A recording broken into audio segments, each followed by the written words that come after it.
We are wholesaling more properties than ever right now, and I want to teach you step by step how to get into the game. If you don't know who I am, my name is Ryan Pineda, real estate investor, entrepreneur. I've done over 500 house flips. We own over 550 plus rental units, and we've wholesaled a lot of properties. So I'm going to break this down for a beginner, and specifically, I want to dive deep into the marketing aspect side of wholesaling so that you know step by step what you need to do to succeed. All right, so first, let's explain what exactly wholesaling is in the simplest way possible for those you don't know. In every transaction, there is a buyer and a seller. And so what happens is the buyer gives money to the seller, and the seller gives the home to the buyer.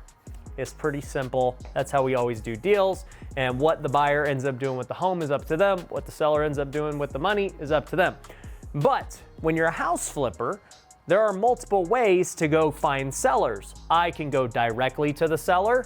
I can go to realtors and get deals that way. I can go market. I can go do a number of things. But one of my favorite ways to get deals is from wholesalers.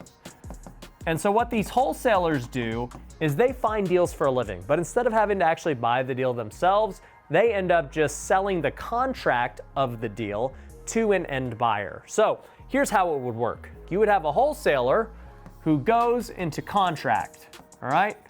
So he's in contract with the seller. And let's just say he's under contract to buy this property for $300,000. Now the wholesaler knows at this price, he can go buy the property, put some money into it, and maybe he can go make $50,000 as a profit on a flip. But there's another avenue that he can go. Instead of actually having to go buy it from this seller, he can sell this contract right here to a buyer. Now, whatever he can sell this contract for is going to be called his wholesale fee. Now, the wholesale fee is basically whatever this buyer is willing to pay for the home. So maybe this buyer knows that, hey, I can pay $320K for this home, and at $320K, I'm still gonna make 30 grand, maybe 40 grand. Maybe they have better economies of scale, or they're using cash or other things. And so he knows $320K is what he can pay.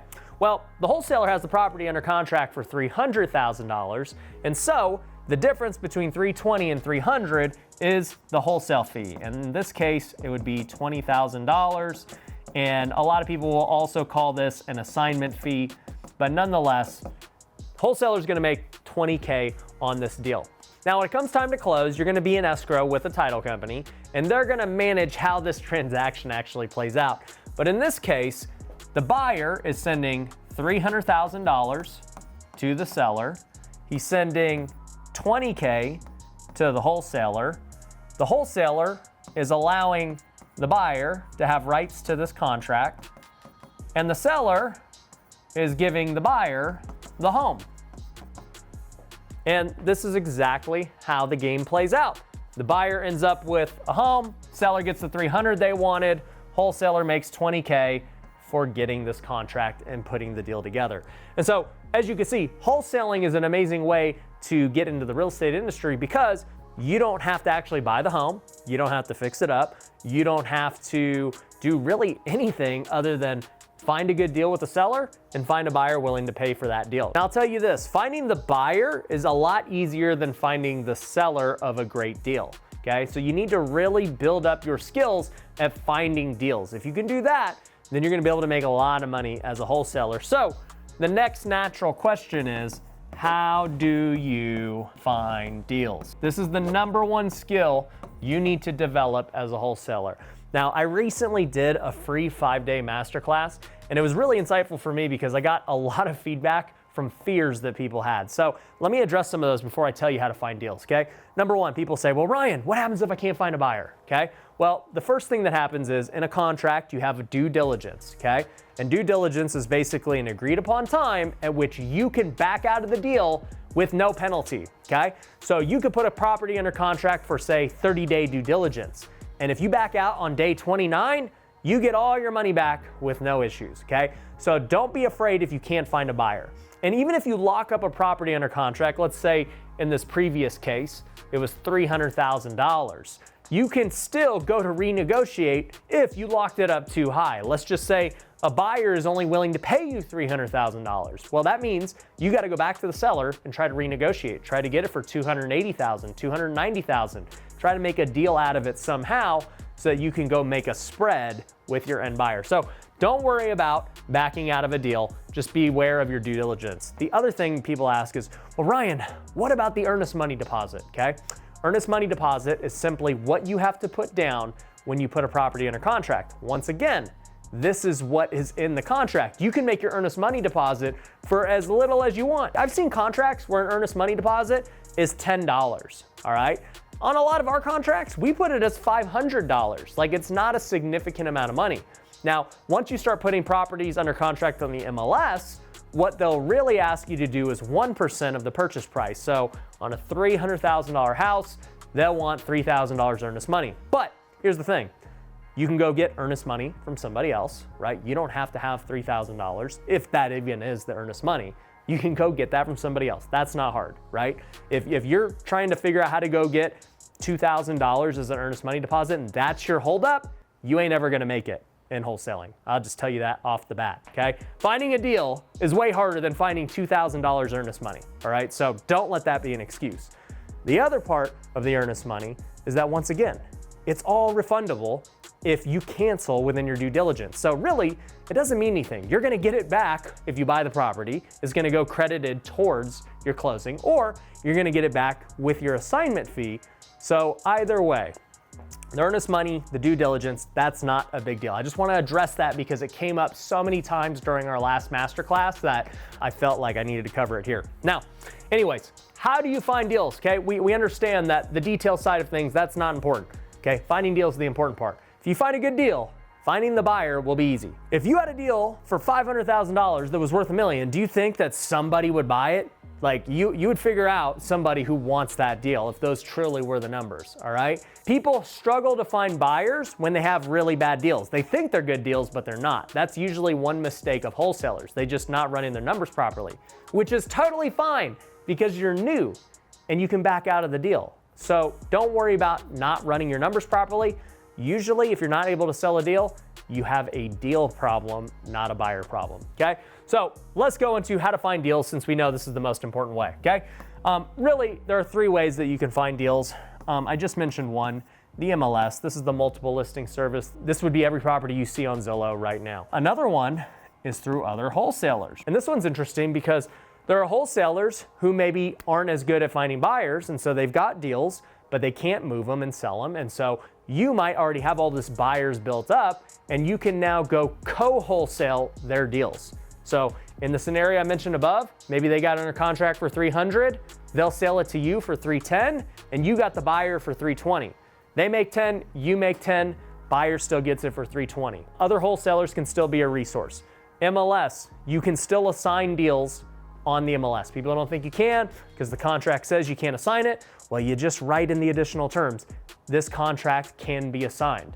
And it's very simple. That allows you to now assign it to whatever buyer you want for whatever fee you're able to get. But the last one is direct marketing. And this is the one I want to go deep on today because this is what most people are going to do, and it's what we do to get most of our wholesale deals, and we've been very successful with it. Here's my thing. If you're just getting started today, okay? Number one, I think the MLS is great because it doesn't cost you anything, right? We can all go look at all the properties on the MLS right now, and you're able to go get deals from that, all right? There's also a software called Privy. I'll link to them down below. You can use my affiliate for them. They basically help you find deals off the MLS, all right? Wholesalers are great. Once again, doesn't cost you anything. You just got to network and meet people and go to meetups, join communities, and just try and do deals with other wholesalers. Direct marketing is going to cost you money, but here's the thing. With direct marketing, you're going direct to the seller. So there's no other middleman. Therefore, you're going to have bigger spreads if you're doing a good job. So let's talk about how direct marketing works. When it comes to direct marketing, the first thing you're going to need is data, okay?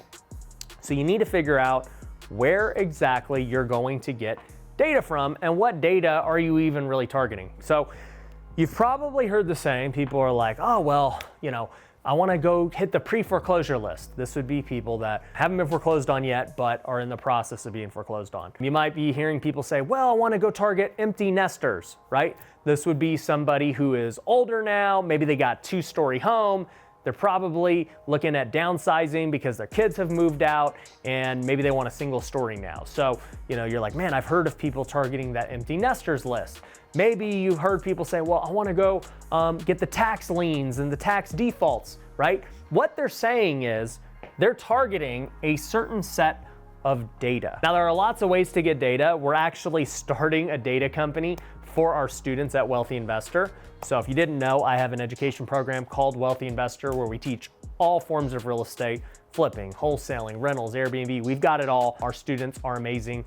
We have epic events, trainings, coaching calls every single week. If you want to learn more about it, you go to wealthyinvestor.com. But one of the things that we are doing for our students is starting a data company. It's going to be called Pineda Data. I don't know if it's going to be out by the time that this video is released, but basically, you're going to be able to get all your data from there. And with data comes a lot of things. First off, you can pull a list. You can say, hey, I want the pre-foreclosure list, the tax list, a free and clear list. There's lots of different lists that you can run. Now, the second thing you're going to need once you have the list are the phone numbers, right? We want the actual numbers to contact these people. What use is it to get a whole list of names if you have no way of contacting them, right? You can even get emails as well. And just get all of the data that you need for the people you want to market to. Now, once you have the data, you then have to pick what is your marketing channel going to be. So there's lots of ways to market to people once you know the people you want to market to, right? I mean, you could cold call. Now, cold calling is amazing. We've done it for many, many years and made millions of dollars cold calling. So I'm a big fan of it because once you already have this data and you've paid for it, cold calling just becomes a quantity thing of how many times can we call these people who might potentially want to sell their homes at a discount, right? So cold calling is great. Another great one is text messaging. So, once again, if you already have their phone numbers, why not send them a text, right? If you already have their emails, why not send an email blast? These are all just things that you should be doing with data. For me, we also do other kinds of marketing that don't necessarily require us to pull list and data. When you do it this way, these are the cheapest ways that you can go direct marketing. Also too with the data, if you really wanted to, I know people that have success door knocking. So, you have the address of these people, they're in foreclosure, go door knock them. I've done it before. I've gotten deals doing door knocks. But another thing that we do is TV. So I've been running the same TV commercial for over 3 years. It still gets deals to this day. For TV, we're not running data in this traditional way that I'm talking about, but we are looking at the channels we want to run our commercials on, the cost of the channel and all those things. So TV is a great one. Most of you guys will never do that just because it's way too complex, but you can totally do these first 4 I mentioned. Another one that we like is PPC, so pay-per-click. This would be just you ranking high on Google. So if somebody were to search, I want to sell my house in Las Vegas, first thing that's going to pop up probably is my company, Home Run Offers. You would see us pop up as the premier place to go sell your home in Las Vegas. And the reason that we're the premier place is because number one, I believe we are, but number two, we paid for it, right? It's kind of funny to me when people see my TV commercial and that, they're like, dude, man, you guys are super famous and killing it. I'm like, you could be too. You just got to pay for it. It's not anything crazy. But these are just some examples of way to do direct marketing. A big one people always talk about is direct mail. So once again, once you have a list, you don't need their phone numbers for direct mail. But here's the thing, right? If you have this list of data and phone numbers and everything, you should do all of these things if you really like the list. You should be cold calling them. You should be texting them. If you got their email, send an email blast. Door knocking, that's a bit extreme. That's kind of time consuming. I wouldn't do that, but you could even direct mail them as well. Doesn't take that much effort. Lots of different services that provide these. Our thing is at Wealthy Investor, we're trying to build all-in-one solutions for our students. So we've got a CRM coming out for our students that's going to be able to text blast and do cold calls and everything else. But even beyond what we're launching for our students, there are tons of other great services that can do all of these things for you. What I would do if you want to get referrals for all of these things and you want to go meet other wholesalers and realtors and things in your market, I would just go join my Facebook community. It's called Wealth Building with Ryan Pineda. There's tons of members in there and investors all over the country. You can just ask in there, hey, what kind of softwares are you guys using? How are you pulling your data? Who do you use for direct mail? And they're gonna give you a ton of free resources. It's not even gonna be my stuff. And I'm totally cool with that because I want you guys to succeed. Now, once you've picked your marketing channel, it just comes down to the sales process, okay? So once you market, you're gonna start getting leads calling you, you're gonna start talking to people, and your sales process has gotta be good. And I could just do days and days of how sales needs to happen, but I'll just give you some quick pointers on the sales process. You know, the first thing is, man, get a good CRM. Like I said, we're gonna be launching one soon, but you've gotta have your leads in a CRM, right? The reality is every lead that you get, you're not going to close them right away. You know, they say the average person that is actually closed takes 7 touches. That means you would have had to talk to them 7 times. The beauty of a CRM is that it can do a lot of that automation for you. It can automatically text them. It can automatically remind you to follow up with them and call them and whatever the case is. So you need a good CRM for your sales process. The other thing I'll say is the sales process is all volume. You can easily translate how many calls you make and how many people you talk to the amount of deals you get. Think about it, right? If we are the same skill level and I make twice as many calls as you, I'm gonna get twice as many deals as you, right?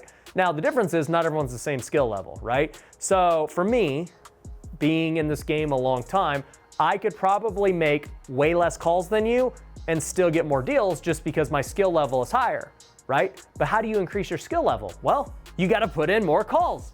You just have to do the work more. That's how you become better at it. So my advice is when you're starting out, work on volume because number one, you're gonna give yourself more at-bats to succeed, but number two, you're increasing your skill level. And so you're killing 2 birds with 1 stone. And guess what? You do this for years, your skill's gonna be off the charts and you're still putting in a high volume and you're gonna start making a lot of money, okay? So sales process requires a CRM, it requires volume, it requires follow-up. You know, I can't tell you how important follow-up is. You're not gonna get that deal usually on the first call. You gotta follow up with people. I'll also say I'm a big fan of in-person appointments. You know, I know a lot of people are pushing virtual closings and closing on the phone. We still do in person today because it's just easier to get deals when you're sitting in the seller's living room. Also, you're gonna get better deals meeting them in the living room. Like for me, if I can go close a deal and get 20 grand less because we went and met them, that's a good use of time. I think meeting in person is huge with the sales process, but there's a lot that goes into it, right? And you know, once you're getting good at the sales process, you're gonna start locking up deals and really it just then comes down to buyers, all right? So what I would do if I was you, I would go in that Facebook group and I would say, hey, I just watched Ryan's video on Wholesaling 101. I am a wholesaler in San Antonio, Texas. Who else is out here buying, right? And you're gonna get all these comments of buyers like, I buy in San Antonio, I do, boom, boom, boom. And now what you have to do is talk to those buyers and say, hey, you know, can we hop on a call? Can I get your number? Let me just see what you're looking for. Let me understand your experience. And guess what's gonna happen, right? You're gonna meet some really amazing people there who are gonna also help you in your journey. You know, most of the people in my communities are amazing, amazing people. And so they are there to help, they're there to serve. And so if you're new, you're not gonna be shunned. Like there's lots of people who know if they put some work and serve you, in turn, they'll hopefully get some deals from you and it'll be a win-win relationship. But you know what I'll say is for these buyers that you're looking for, especially if you're starting out, figure out how to add value to them. Don't just be like a taker and be like, oh, teach me, mentor me, blah, blah, blah. Like figure out how to add value to them. Figure out how you can bring deals, how you could even work for them to find deals. They'll teach you a lot of this stuff that I'm telling you now. So that's basically it, you know. Figure out how to get deals, figure out how to find buyers, figure out how to get good at marketing and networking, and you'll be on the way to wholesaling at a high level. So hope you appreciated this video. If you did, I got more videos and tutorials on getting into real estate. So I think you're gonna like this next video. Click here and you can go check it out.